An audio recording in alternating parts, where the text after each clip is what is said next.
साथियों, आज हम एच ओ आर के बारे में बात करेंगे। रेल कर्मचारी कार्यकाल नियम 2005।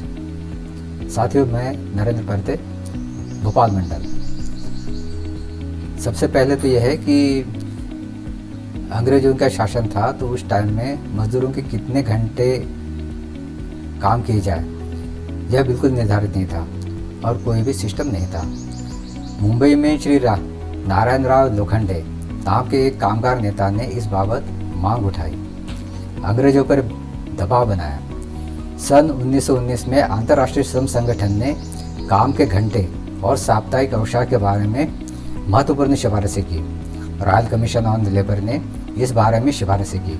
फलस्वरूप क्या हुआ कि 1930 में भारतीय रेल एक्ट में एक नया अध्याय जोड़ा गया, अध्याय नंबर 6A।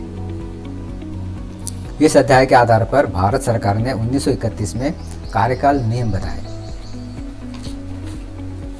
1931 में बनाए गए रेलवे एक्ट में 1951, 1956, 1961 में कुछ संशोधन किए गए। उसके बाद मियाभाई ट्रिब्यूनल हुआ।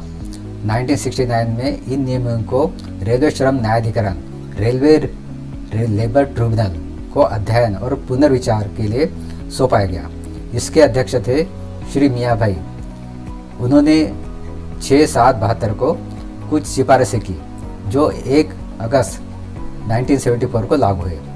अब वर्तमान नियम में क्या है कि भारतीय रेलवे अधिनियम 1989 का अध्याय 14 धाराएं 130 से 136 भारत सरकार द्वारा बनाए गए रेल कर्मचारी कार्यकाल अधिनियम 2005 और तीसरा है रेलवे बोर्ड द्वारा जारी किए गए अनुदेश जिसके मियाभाई न्यायाधिकरण की सिफारिश से कार्यान्वयन करने के लिए जारी किए अनुदेश शामिल है।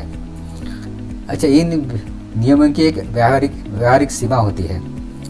उसमें कौन कौन से कर्मचारी आते हैं वो बताए गए हैं। जैसे आकस्मिक श्रमिक, दूसरा होता है जो एवरेज सब्स्टिट्यूट कर्मचारी, और तीसरा होता है कि बाकी सभी गैर राजपत्रित कर्मचारी। इन पर यह नियम लागू होता है। यह नियम अब किस पर लागू नहीं होता ये भी तो देखना है हमें। तो ये नियम किस पर लागू नहीं होता? जो कारखाना कानून है, कारखाने में जो काम करते हैं, जो खान माइन से जो खान में काम करते हैं, और जो जहाज रानी शिपिंग कानून वहाँ पे काम करते हैं, इन लोगों पे ये लागू नहीं होता। और जो 4 कैटेगरी जो बनाए गए हैं तो उसमें जो एक्सक्लूडेड कैटेगरी है, अपवर्जित कैटेगरी बोलते हैं उसको, तो उसमें ये नियम लागू नहीं होता। उसके उनका जो कार्य का जो है वो उनका स्वभाव उसका कार्य निर्धार करता है। इन नियमों के अनुसार कर्मचारियों को 4 भागों में बांटा गया है। पहला है गहन मतलब है इंटेंसिव, और दूसरा है अविरामी मतलब कंटिन्यूअस। अविरामी बहुत सारे कर्मचारी आते हैं लगभग। और तीसरा है आवश्यक रूप से विरामी, इंसेंशियल इंटरमीडिएट कहते हैं उसको। और चौथा वही है जो हमने अभी बताया, अपवर्जित मतलब एक्सक्लूडेड। जो इन तीनों में नहीं आते वो एक्सक्लूडेड कहते हैं। अब आइए अपन देखते हैं कि गहन कर्मचारी को अपन समझना चाहिए कि गहन कर्मचारी मतलब क्या रहता है। अपन काम तो करते हैं मगर अपने को यही मन नहीं मालूम रहता है कि हम किस कैटेगरी में हैं और हमें कौन कौन सा काम करना पड़ता है, कितने घंटे काम करने पड़ते हैं। कोई पूछता है तो हमें बता नहीं पाते। अब देखते कि देखिए हम थोड़ा समझने की कोशिश करते हैं इसके बारे में। तो इंटेंसिव कर्मचारी वो होते हैं जो निर्धारित अधिकारी के निर्णय के अनुसार कठिन और थका देने वाला मतलब स्ट्रेसनेस काम करते हैं, और काम के दौरान उनको लगातार एकाग्रता रखनी पड़ती है। वो कर्मचारी होते हैं इंटेंसिव। मतलब जैसे जो सेक्शन कंट्रोलर होते हैं या टेलीफोन ऑपरेटर्स होते हैं, जो सेक्शन कंट्रोलर होते हैं, उनको लगातार अपने इस पर ध्यान देना पड़ता है। कौन सी गाड़ी कहाँ चल रही, कौन से स्टेशन पे चल रही, कितने बजे आ रही, ब्लॉक किसको दिया, और किस तरह से गुड्स कहाँ चल रही है, अपनी मेल ट्रेन कहाँ चल रही, पैसेंजर कहाँ चल रही है, कौन सी गाड़ी कौन से स्टेशन पे है। इस तरह से उनको कंटिन्यूशन में अपने को ध्यान रखना पड़ता है, एकाग्रता रखनी पड़ती है। अब ये होते हैं इसको कहते हैं इंटेंसिव। अब इंटेंसिव का ऐसा है कि इनका जो कार्य अपन डिवाइड करते हैं तो 24 घंटे में 6 घंटे का भी इनको विश्राम नहीं मिलता। तो इसको कहते हैं अपन इंटेंसिव। और अब इनके कार्य के घंटे कैसे होते हैं? इनके सप्ताह में 42 घंटे होते हैं, 7 दिन का सप्ताह होता है और एक ड्यूटी होती है उनकी 6 घंटे की और 6 7 42, मतलब 42 घंटे होते हैं इनके सप्ताह में। तो आपको जैसे कोई पूछेगा कि इंटेंसिव रोस्टर में कितने घंटे होते हैं, कितने घंटे का सप्ताह होता है, तो इनका तो 42 घंटे का सप्ताह। और अब इनकी 24 घंटे में क्या होता है? 24 घंटे में 6 घंटे की एक शिफ्ट होती है, मतलब एक दिन में 24 घंटे में 4 कर्मचारी काम करते हैं, क्योंकि 6 घंटे की एक हो गया। और इनकी ड्यूटी कैसी रहती है? जैसे 1 to 7, 7 to 13, 13 to 19, 19 to 1, ऐसी 4 शिफ्ट हो गए इनके। और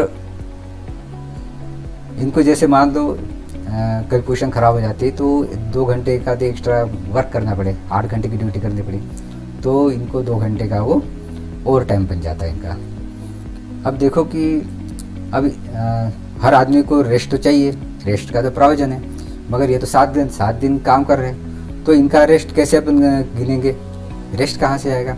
तो इनका रेस्ट होता है आवर्स के हिसाब से कि, और आवर्स होते हैं 30 घंटे से ज़्यादा उनको रेस्ट मिलना चाहिए अब सप्ताह में। तो आवर्स किस तरह से करेंगे अपन इनको? दिन के हिसाब से नहीं होता। जैसे कंटिन्यू रोस्टर में क्या होता है कि दिन के हिसाब से रोस्ट फिक्स हो जाता है, किसी का सोमवार का, किसी का मंगलवार को हो गया, किसी का बुधवार को हो गया, किसी का संडे का हो गया, इस तरह से होता है। मगर इंटेंसिव रोस्टर में दिन के हिसाब से नहीं होता, इंटेंसिव रोस्टर में होता है घंटे के हिसाब से। अब देखो क्या रहता है कि सोमवार को मान लो 1901 ड्यूटी की 19 to 1, मंगलवार को 19 to 1 ड्यूटी, और बुधवार को 13 to 19, गुरुवार को 13 to 19, शुक्रवार को 7 to 13, और शनिवार को 1 to 7, और संडे को 1 to 7, और फिर सोमवार को 19 to 1। अब आप देखिए कि संडे को इन्होंने 1 to 7 की, 7 बजे के बाद ये फ्री हो गए, और सोमवार को कितनी की? 19 to 1, मतलब सोमवार को उसको शाम को 7 बजे आना है, 19 बजे आना है ड्यूटी। तो ये जो लॉन्ग पीरियड हो गया ये उनका रेस्ट हो गया, टोटल हो गए 36 घंटे, और अपने को कितने कम से कम 30 घंटे का रेस्ट अपन उनको देना पड़ता है। तो ये इस तरह से इनको 36 घंटे का एक रेस्ट उनको मिल गया। तो इनका रेस्ट इस तरह से काउंट होता है। अब अपन आते हैं नाइट ड्यूटी के बारे में। नाइट ड्यूटी जनरली क्या होता है कि 22 से 6 बजे तक नाइट ड्यूटी रहती है, सबको मालूम है। और नाइट ड्यूटी होती है 8 घंटे की, और एक्चुअली क्या है कि जब 8 घंटे नाइट ड्यूटी होती है तो 30 दिन में टोटल नाइट होती है उनकी 40 नाइट होती है, सभी में होती है, चाहे कंटिन्यू रोस्टर हो गए या इंटेंसिव रोस्टर हो गया या इंटरमीडिएट रोस्टर हो गया, ये तीनों में भी आपको नाइट वही रहेगी, 40 नाइट रहेगी। तो 40 नाइट में, और तो 4 लोग काम कर रहे एक दिन में, तो कितने, एक कर्मचारी को 10 नाइट मिलती है, 10 नाइट काम करनी पड़ेगी और 10 नाइट का उसको अलाउंस मिलेगा। तो ये रहता है नाइट ड्यूटी का। अच्छा, उसके प्रकार नाइट ड्यूटी का क्या होता है कि स्लैब रहते हैं, और स्लैब के अनुसार जैसे आपकी बेसिक रहेगी, इंक्रीमेंट मिलता है, डीए मिलता है, थोड़ी बेसिक बढ़ जाती है डीए, तो फिर आपकी नाइट ड्यूटी भी मिलेगी, बढ़ेगी। तो जैसे जैसे स्लैब होता है, स्लैब के अनुसार आपकी नाइट ड्यूटी मिलेगी। अच्छा, इनका जो ओवर टाइम का रहता है, जो 14 दिन का पीरियड रहता है ओवर टाइम का, जनरली सबको मालूम है कि 14 दिन का ओवर टाइम का पीरियड रहता है। कई बार होता है कि कुछ कर्मचारी को इंटेंसिव रोस्टर के बाद उसी बीच में कंटिन्यू रोस्टर में लगा दिया जाता है। जैसे डिप्टी कंट्रोलर में काम करना पड़ा उसको, सेक्शन कंट्रोल में काम किया, फिर डिप्टी कंट्रोलर जो कंटिन्यू रोस्टर है, अब कंटिन्यू रोस्टर में काम कर रहे, तो क्या होता है कि अब उनको ओवर टाइम किस हिसाब से देंगे? तो ये डिसाइड होता है कि 14 दिन में ज़्यादा, जिस रोस्टर में ज़्यादा काम करेंगे उस रोस्टर का वो नियम उसको लागू होगा। अगर कंटिन्यू रोस्टर में 8 दिन काम किया तो कंटिन्यू रोस्टर लागू हुआ, अगर इंटेंसिव रोस्टर में 8 दिन काम किया तो या 8 दिन से ज़्यादा काम किया तो इंटेंसिव रोस्टर हो गया। तो इस तरह से अपने को वो डिसाइड करना पड़ता है। उसके बाद क्या है, तैयारी के लिए घंटे। तैयारी के घंटे लगभग एक दिन में उनको एक शिफ्ट में आधा घंटे का मिल जाता है। और लघु विराम, शॉर्ट ऑफ 6 घंटे की ड्यूटी रहती है। 6 घंटे की ड्यूटी में अगर दूसरी ड्यूटी आना है तो आपको 12 घंटे का विराम देना पड़ेगा। 12 घंटे के बाद ही उसको बुला सकते हैं। मान लो किसी दिन उनको 8 घंटे की ड्यूटी करनी पड़ेगी। 8 घंटे की ड्यूटी अगर करनी पड़ी तो उनको लगभग 14 घंटे का विश्राम देना पड़ेगा बीच में। 14 घंटे के बाद ही उनको अपन बुला सकते हैं। उसके बाद आता है लॉन्ग ऑन, लंबा कार्य समय।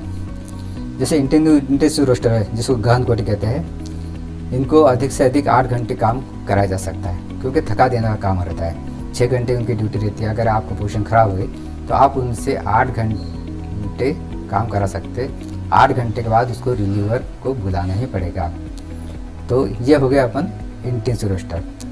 तो साथियों, आपको इंटेंसिव रोस्टर के बारे में कुछ बातें समझ में आ गई होंगी क्योंकि मैंने काम किया है कंट्रोल ऑफिस में, लगभग 12 साल काम किया है। तो मुझे काफ़ी इस बारे में जानकारी थी जो मैंने आपको बता दी। अब आते हैं हम कंटिन्यू रोस्टर में। कंटिन्यू रोस्टर में अधिकतर कर्मचारी क्या है कि कंटिन्यू रोस्टर में आते हैं अपने। जैसे हो गए फ्यूल इशर हो गया, या हो गया ATK हो गया, लॉबी में जो काम करते हैं, लॉबी सुपरवाइज़र हो गया, या और बहुत